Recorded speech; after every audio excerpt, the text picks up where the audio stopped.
A Guide for Spiritual Living. I picked this up while I was at the airport, and I thought, hey, I haven't seen that for a while, so let's see what it has to say.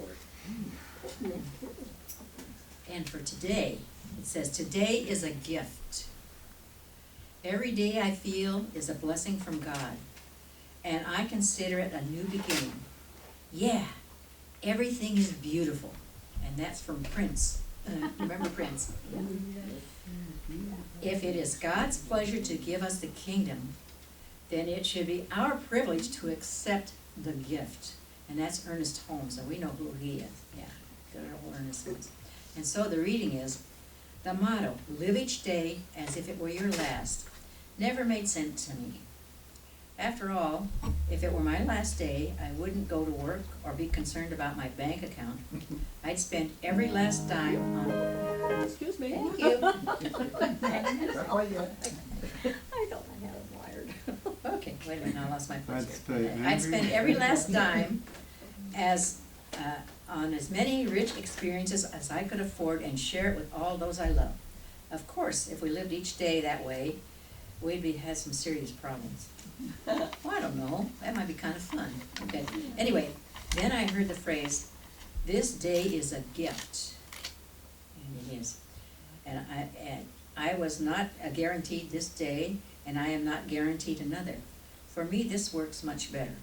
It begs the question, if this day is a gift, how can I treat it like one regardless of what's on the calendar? Generally, we received a gift with gratitude and delight in their unwrapping. Why does a day of life have to be any different? Even if we do the same stuff every day, we are different. Our experience from yesterday grow our consciousness for it today. And since we are different, even just a little bit, then all the stuff is different too. Unless we buy into the same old stuff. And that's a syndrome. We don't want to buy into that. Begin each day with a recognition of a gift, of the gift that it is, and set the intention to approach everything as something new. Take your time in unwrapping the gift of this day. Excitement, engagement, joy, gratitude, and growth are just some of the things you'll unwrap. It'll take you 24 hours if you savor it. And so, this day is a gift, and I unwrap it with delight and wonder. Well, thank you. Wonderful. I don't know what that, it doesn't tell me which one of their prayer therapists wrote that, but it's beautiful, it's wonderful. Well, we have a speaker today who is definitely unique. She is very unique. She is filled with all kinds of understanding of the deeper meaning of what the soul is, I think, because I always feel deeply moved by her talks. And I invite you to listen beneath what she has to say and take it further within yourself. She's a teacher. She's a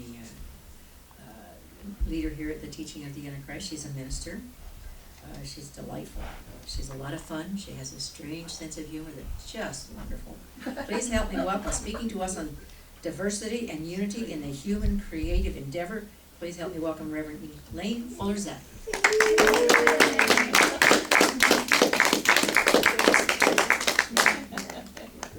Thank you. Thank you so much. Well, diversity and Easy for you. unity in human creative endeavors. Yeah. Well, diverse parts of life fit together to express the whole. You know, that's just how God is. This unity of diversity is the impulse as well as the result of the desire to create life. The desire to be creative is inborn in each of us because God is creative, is creativity, and we are creations by God out of God. Creativity is essentially God making God expressions out of God's stuff. So here we all are, all diverse. and we are all unified within and as God. So,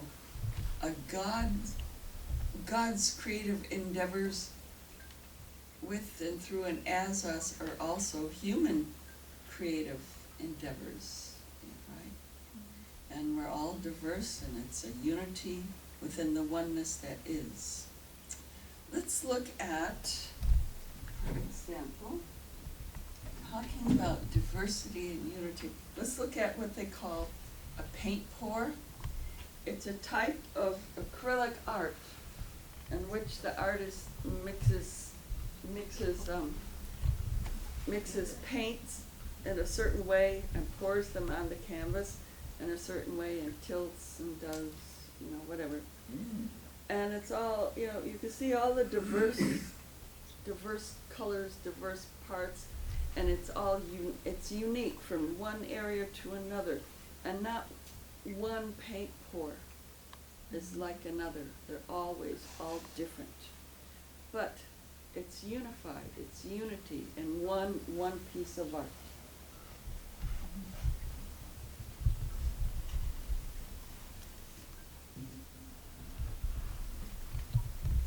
The colors, the motion, the design, they're all diverse.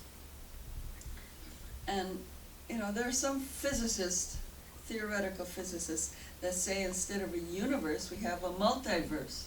So who knows? Maybe we do.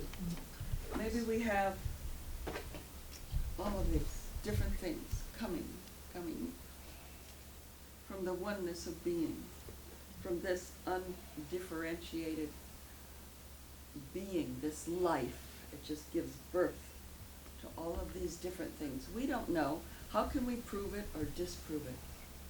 Food for thought. And everything is different. Diverse parts of the whole.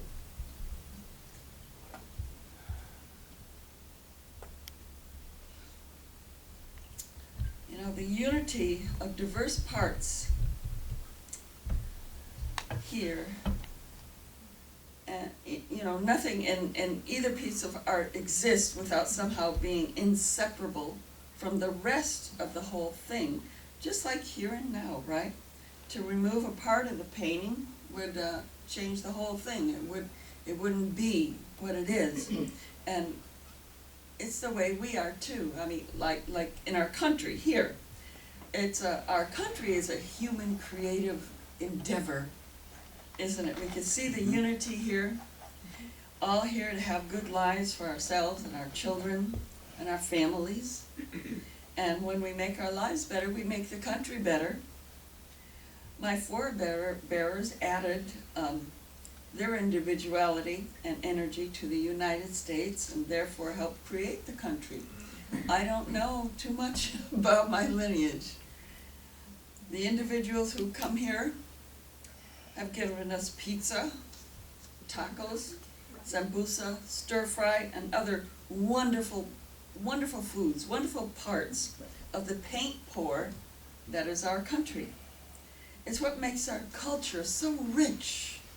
We have a lot of choices. How rich and diverse is God? How rich, how diverse. And creativity. Everyone creates. The nature of life is creative because God is creative. God is creator, the creative medium, and the creation that is never finished. God is life living itself. We all do our own part, our own work to build the fabric of life, and it's certainly ongoing. We are God's agents in this. Our gifts are all different to the point that, as Ann Meyer and Peter Meyer say in Being of Christ, page 5, each person has a unique Christ identity. And also, all persons being Christ are absolutely equal and each is perfect. And we can read on page 148. I'm not going to read it out of there, just, you get too hungry waiting around. So we can read on page 148, every Christ is different from every other. with his own individual way of embodying and expressing the attitudes of the universal I am. In ascending to the Christ consciousness, a human being in no way loses their individuality, but instead becomes more of their true self. When we realize our Christ selves, we evolve through deep and inner guidance to realize more our individual identity, our talents, and our unique expression of self.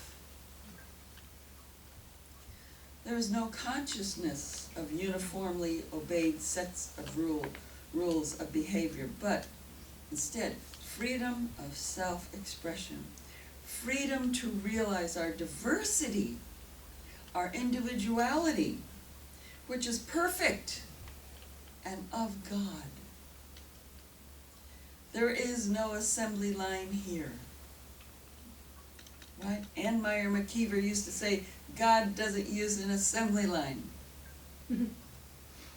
However, there is unity of being, of this diversity of expression, which is human creative endeavor and other, other diversity.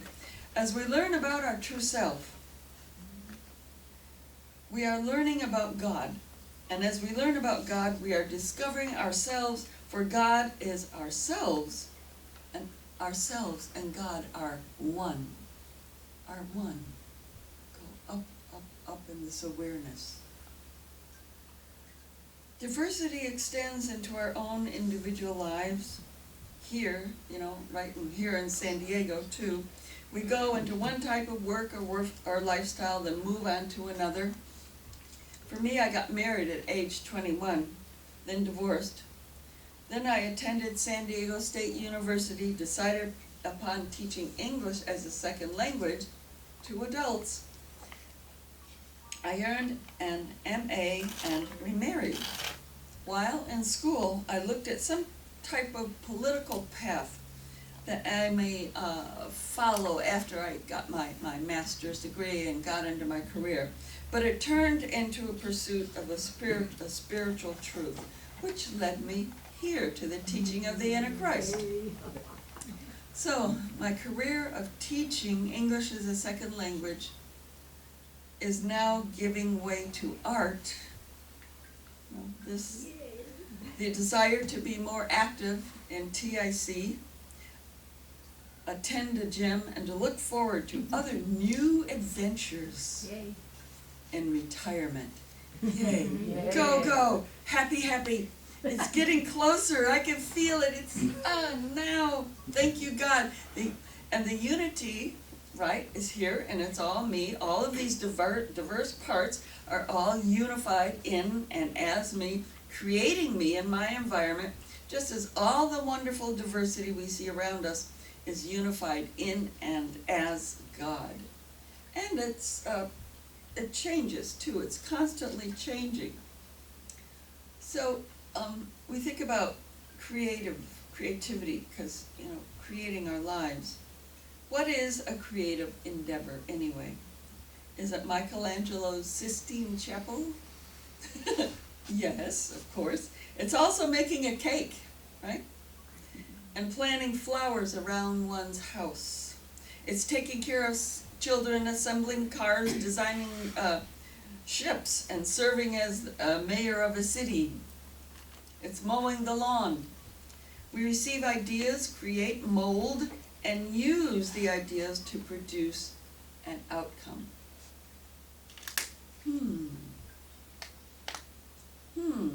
Creative endeavors are about everything we do. The fitting together of different parts into a whole, something. We each see life differently, so we each create differently. Again, going back to being a Christ, this is page 168. Nothing is created at the human level of being. The human level is that of manifestation or result, not of cause. Creativity functions on the level of spirit, and original ideas are channeled outward to the world through the minds and bodies of people who are using some form of channeling. So we all do that in one way or another. Yeah, and it's unique. And think about uniqueness and, equality. I heard co-founder Ann Meyer McKeever talk about the body, use that as an example, saying that each part is equal to another. For example, a toe is equal to a nose, an ear is equal to a finger, and so on. They all exist to perform a certain function and to help create the whole functioning unit. And so we're each a part of the body of God. Anne talked about how we each have a unique gift to express in this lifetime, a true desire, she called it, a special reason for manifesting a body in the here and now. How do we tell what that true desire is? For some of it, it just seems shadowy or complex. We can't consciously define it. But for others, it's easy. They know.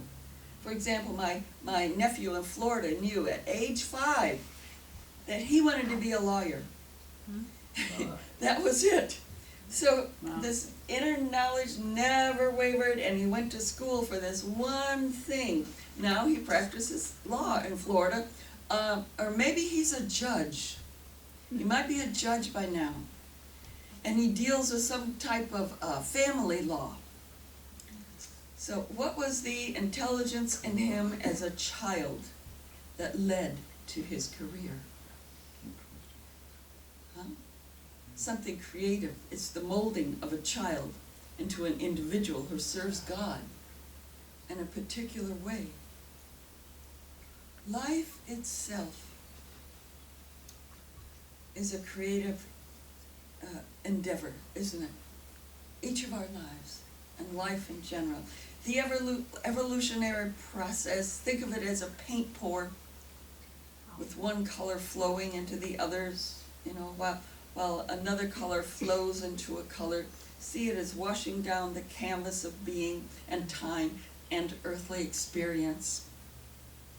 Creative. How do we blend and stand out from our environment to create one unified existence called earthly life?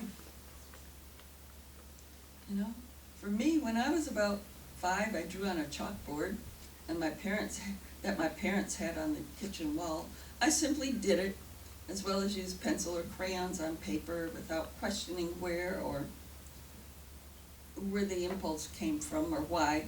Kids just do things. I was just pulled to do it. Mom thought it was great, so she praised me and made me happy and encouraged me. The interest stayed with me into high school, and neither of my 2 sisters had the same impulse.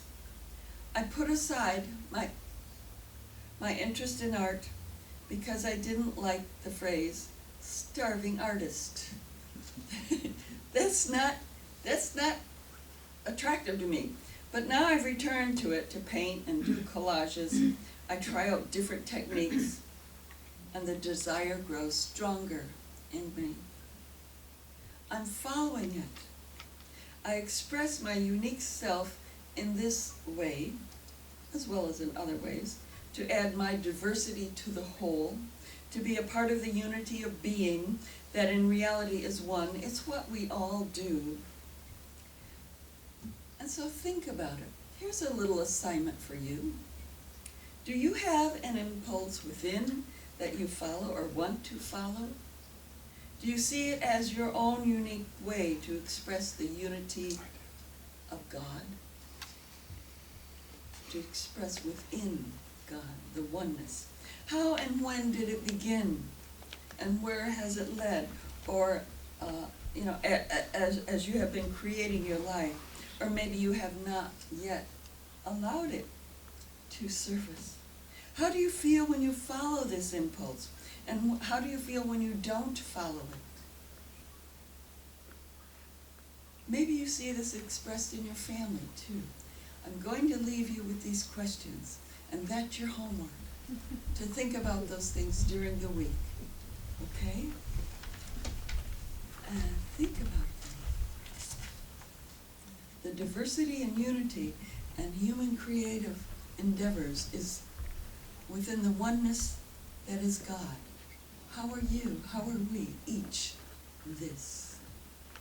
Thank you for your time and your attention. And happy. Happy.